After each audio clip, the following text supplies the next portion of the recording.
ஹரிஷ், உண்மையிலேயே நீதான் தியான மீடியாவோட சிஇஓவா? அவருடைய அம்மா ரேவதி குறுக்கிட்டு கேட்டார்.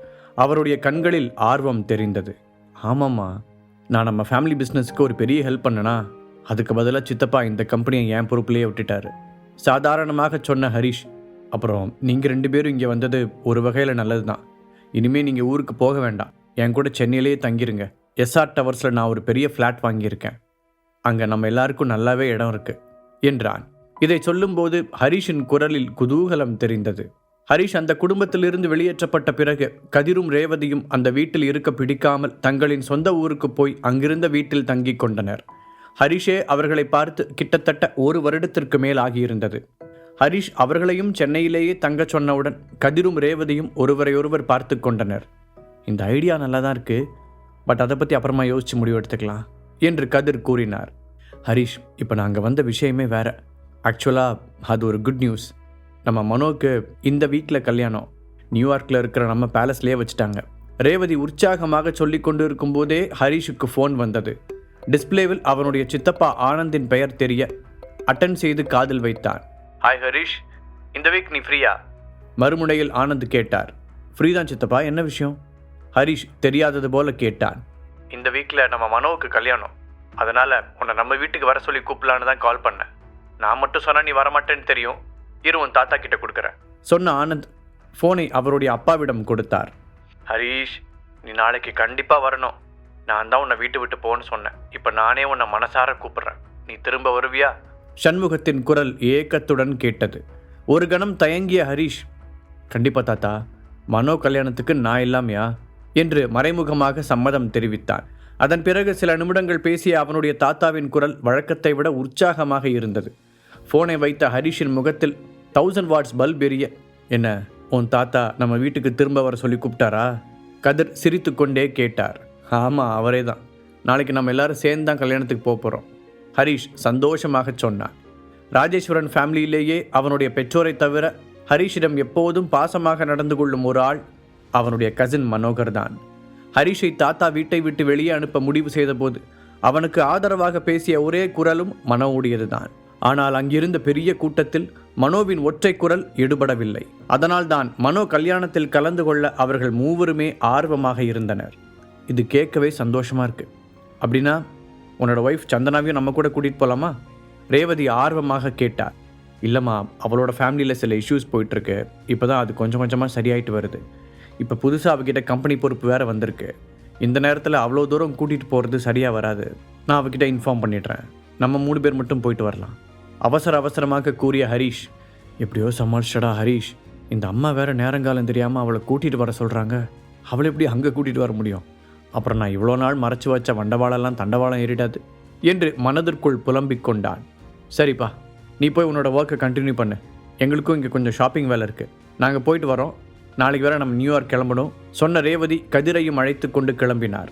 அவர்கள் போன பிறகு நிக்கிதாவை அழைத்த ஹரிஷ், எனக்கு கொஞ்சம் நல்லதாக மேரேஜ் ஃபங்க்ஷனுக்கு போடுற மாதிரி ட்ரெஸ் வேணும். அப்படியே மேரேஜுக்கு கொடுக்குற மாதிரி பெஸ்ட்டாக ஒரு கிஃப்ட்டும் அரேஞ்ச் பண்ணுங்க என்று இன்ஸ்ட்ரக்ஷன் கொடுத்தான். அடுத்த நாள் காலையில் ஹரிஷும் அவனது பெற்றோரும் ராஜேஸ்வரன் கம்பெனிக்கு சொந்தமான பிரைவேட் ஜெட்டில் நியூயார்க் கிளம்பி சென்றனர். சந்தனாவிடம் சொந்த ஊரில் ஒரு விசேஷம் இருப்பதாகவும் அதற்கு போவதாகவும் சொல்லிவிட்டு கிளம்பியிருந்தான். அடுத்த சில மணி நேரங்களில் அவர்கள் நியூயார்க்கை வந்தடைய ஏர்போர்ட்டில் அவர்களுக்காக ஆனந்த் ஏற்பாடு செய்திருந்த கம்பெனி லிமோ காத்திருந்தது. அவர்கள் நியூயார்க்கில் இருந்த ராஜேஸ்வரன் மாளிகையை வந்தடைய அங்கு ஃபங்க்ஷனுக்கான எல்லா ஏற்பாடுகளும் நடந்து கொண்டிருந்தது. மாளிகையை சுற்றி ஏகப்பட்ட லக்ஸுரி கார்கள் நிறுத்தப்பட்டிருக்க எந்த திசையில் நோக்கினாலும் பிரபலமான யாரோ ஒருவர் வந்து கொண்டிருந்தார்கள். ராஜேஸ்வரன் ஃபேமிலிக்கு எந்த அளவுக்கு செல்வாக்குள்ளது என்பது அதை பார்த்தாலே தெரிந்தது. மாப்பிள்ளை மனோ வாசலிலேயே நின்று உறவினர்களை வரவேற்றுக் கொண்டிருந்தான். ஹரிஷை பார்த்ததும் அவனுடைய முகம் பளிச்சென்று மலர்ந்தது. ஹரீஷ், ஒரு வழியா நீ வந்துட்டியா? நான் ஒன்றை தான் எதிர்பார்த்துக்கிட்டு இருந்தேன் சொல்லியபடி ஆர்வமாக ஹரிஷை கட்டி பிடித்த மனோ சந்தோஷமாக சிரித்தான்.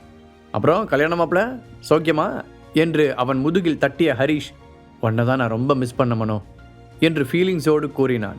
அப்போதுதான் ஹரிஷின் பின்னால் நின்றிருந்த கதிரையும் ரேவதியையும் கவனித்த மனோ, மாமா அத்தை நீங்கள் வந்ததில் ரொம்ப சந்தோஷம் என்று வரவேற்றான். மனோ, உன்னை பார்த்தே ரொம்ப நாளாச்சுடா. முன்னை விட இப்போ ரொம்ப ஹேண்ட்ஸமாக மாறிட்டடா ரேவதி சிரித்து கொண்டே சொன்னார். அதை கேட்டு வெட்கத்துடன் சிரித்த மனோ, போங்க அத்தை, உங்களுக்கு எப்போ பார்த்தாலும் கிண்டல் தான் நான் உங்கள் சமையலை ரொம்ப மிஸ் பண்ண தெரியுமா என்று கூறியவன் பக்கத்தில் திரும்பி தன்னுடைய ஃபியான்சியை அழைத்தான். ஸ்ருதி, இவங்க என்னோட ஃபேமிலியில் ரொம்ப முக்கியமானவங்க. இது கதிர் மாமா, ரேவதி அத்தை, அப்புறம் இதனோட கசின் ஹரீஷ் என்று அவளிடம் அறிமுகப்படுத்தி வைத்தான். ஸ்ருதியும் அவர்களை பார்த்து மரியாதையுடன் வரவேற்றாள். ஹரீஷ் அவளை சிஸ்டர் என்று அழைத்தான். அவளை பார்ப்பது இதுதான் முதல் முறையாக இருந்தாலும் ஸ்ருதி ஒரு நல்ல புத்திசாலி என்பதை ஹரீஷால் சுலபமாக கணிக்க முடிந்தது. ஹரீஷ், என்னோட அம்மா அப்பா அப்புறம் நம்மளோட ஃபேமிலி மெம்பர்ஸ் எல்லாரும் மெயின் ஹாலில் காத்துக்கிட்டு இருக்காங்க. மனோ சொல்ல ஹரீஷ் புரிந்து கொண்டான். ஓகே மனோ, நீனும் நிறைய கெஸ்ட்டை வெல்கம் பண்ண வேண்டியிருக்கோம், நாங்கள் உள்ளே போய் வெயிட் பண்ணுறோம் சொல்லிவிட்டு தன்னுடைய அம்மா அப்பாவையும் அழைத்து கொண்டு உள்ளே சென்றான் ஹரீஷ். அந்த மாளிகையின் அலங்கரிக்கப்பட்ட ஃப்ரண்ட் டோரை பார்த்தபோது ஹரீஷ் கொஞ்சம் உணர்ச்சி வசப்பட்டான். சில வருடங்களுக்கு முன்பாக இந்த வீட்டிற்கு குட் பை சொல்லிவிட்டு இந்த கதவு வழியாக வெளியேறியது நேற்று நடந்தது போல அவனுக்கு இன்னமும் தெளிவாக ஞாபகம் இருந்தது. கதிர் அவனுடைய தோளில் தட்டி கொடுத்து, ஹரீஷ், அது எல்லாமே முடிஞ்சு போன ஒன்று. நம்ம ப்ரெசண்ட்டில் வாழ்ந்துட்டு இனி ஃப்யூச்சரை பார்ப்போம். பாஸ்ட்டை நினச்சி வருத்தப்படுறதால எதுவுமே மாறப்போகிறதில்ல, அது உனக்கே நல்லா தெரியும் என்று கூறினார். நீங்கள் சொல்கிறதும் சரிதான்ப்பா.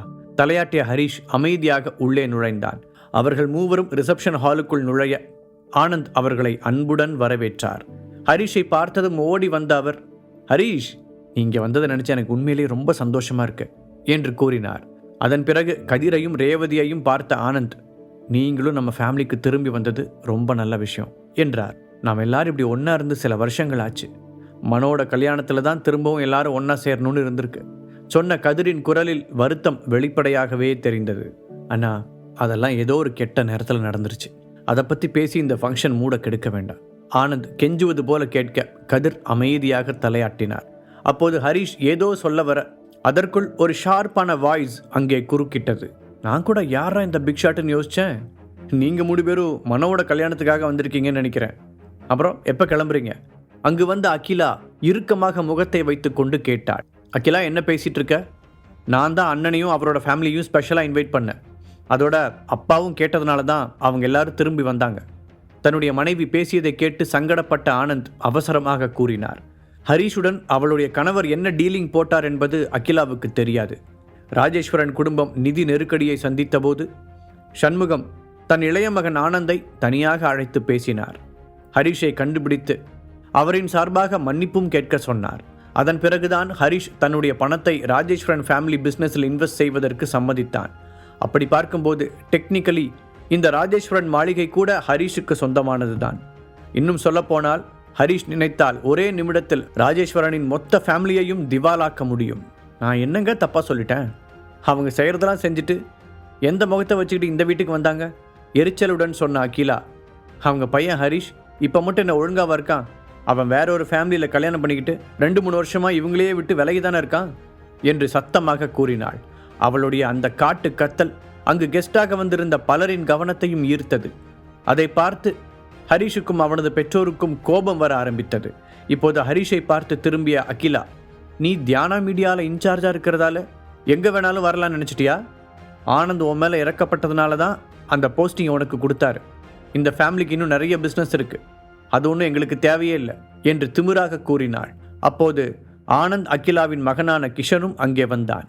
ஹரீஷை வெறுப்புடன் பார்த்தவன், ஹரீஷ், இன்னைக்கு நீ இங்கே வந்திருக்கவே கூடாது, உன்னால் எங்களுக்கு தான் ரொம்ப சங்கடமாக இருக்கு என்றான். ஹரீஷ் அவனை தீயாய் முறைக்க, இன்னொரு பக்கம் அகிலா, ஆமாம், ஒட்டுமொத்த ராஜேஸ்வரன் ஃபேமிலிக்கும் நீ ஒரு அவமான சின்னம், நீ திரும்பி சென்னைக்கே போயிடு என்று கூறினாள். அதை கேட்டு ஆனந்த் அதிர்ச்சி அடைந்தார். அகிலா, கிஷன், 2 பேரும் முதல்ல வாய மூடுங்க. வந்திருக்க கெஸ்ட்டுக்கு முன்னாடி என்ன வேலை பண்ணிட்டு இருக்கீங்க? தனது மனைவியையும் மகனையும் பார்த்து ஆத்திரத்துடன் பல்லை கடித்தார். அதான் என்ன பேசணுன்னே தெரியாமல் உளறிட்டு இருக்காங்க என்று கதிரை பார்த்து மன்னிப்பும் கேட்டார் ஆனந்த். அகிலா ஹரீஷை பேசிய விதத்தை பார்த்து கதிரால் கோபத்தை கண்ட்ரோல் செய்ய முடியவில்லை. ரேவதிக்கும் கண்கள் கலங்க ஆரம்பித்தது. உங்களுக்கு என்னதான் ஆச்சுங்க? நீங்கள் ஏன் வந்ததிலிருந்தே இவங்களுக்கு சப்போர்ட்டாகவே பேசிட்டு இருக்கீங்க? அகிலா முகத்தை சுளித்தாள். நீண்ட நாட்கள் கழித்து அந்த வீட்டுக்கு வந்த ஹரீஷுக்கும் அவருடைய பெற்றோருக்கும் முதல் நாள் அவ்வளவு நன்றாக தொடங்கவில்லை. அகிலாவும் கிஷனும் அதை மேலும் மேலும் மோசமாக்கினார்கள். பெரியப்பா, பெரியம்மா, இந்த வீட்டுக்கு திரும்பி வர உங்களுக்கு எப்படி மனசு வந்துச்சு? உங்களுக்கெல்லாம் கொஞ்சம் கூட இங்கிதமே இல்லையா என்று அவர்களை பார்த்து கேட்டான். கிஷனுக்கு சின்ன வயதிலிருந்தே ஹரீஷை சுத்தமாக பிடிக்காது. அவன் என்னதான் முயற்சி செய்தாலும் ஹரீஷ் அவனை விட ஒருபடி முன்னே இருந்தான். அந்த அளவுக்கு ஹரீஷ் எப்போதும் எல்லாவற்றிலும் பெஸ்டாக இருக்க கிஷனின் அடி மனதில் ஹரிஷின் மீதான வெறுப்பு ஆழமாக வேரூன்றியது. ஹரிஷ் செய்த இன்வெஸ்ட்மெண்ட் தோல்வியில் முடிந்ததால் அவன் அந்த வீட்டை விட்டு வெளியேற்றப்பட அதில் கிஷன் தான் ரொம்ப சந்தோஷப்பட்டான். அப்படி இருக்கும் பொழுது திரும்பவும் ஹரிஷ் அந்த வீட்டின் உள்ளே வருவதை அவனால் எப்படி தாங்கிக் கொள்ள முடியும்? கிஷன், நீ அளவுக்கு மீறி பேசுகிற. ஹரிஷ் அவனை எச்சரித்தான்.